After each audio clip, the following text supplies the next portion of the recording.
So for this question, it says let X be the set of basically all sets that such that all these sets, the summation from n equals 0 to infinity is going to be less than infinity, meaning that these sequences converge. These basically absolutely convergent sequences labeled as such. Define L1 and L infinity metrics on the space by these two things. So remember, these are like vectors in this sequence. A reminder that the metric space axioms are these four right here. So for axiom J, again, it's pretty trivial. Just using the zero identity.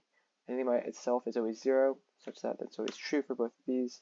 For axiom B, we're going to use contradiction. This would both imply that L1 and L infinity both equal to each other by using squeeze theorem for both the supremum and the maximum. Of course, for the L1 and L infinity metric.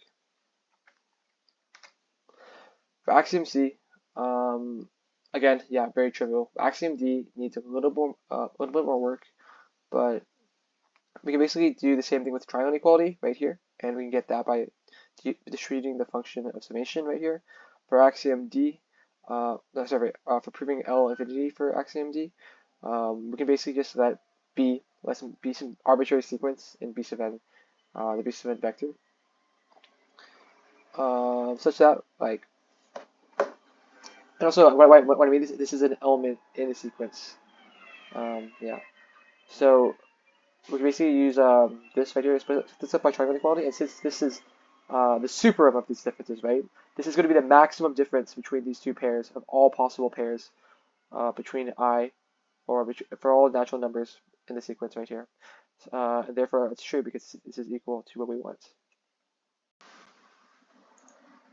So now we're going to prove that there exists a sequence of elements of X which are convergent in L infinity, but not in L1. So I've selected this function right here. So a sub of k is equal to this piecewise function when n equals 0, is 0 when less than or equals to k, and is not equal to 0. It's very important to notice that this less than or equal to is case right here. I will explain. It's very useful for proving why it is not convergent here, but I will get to that.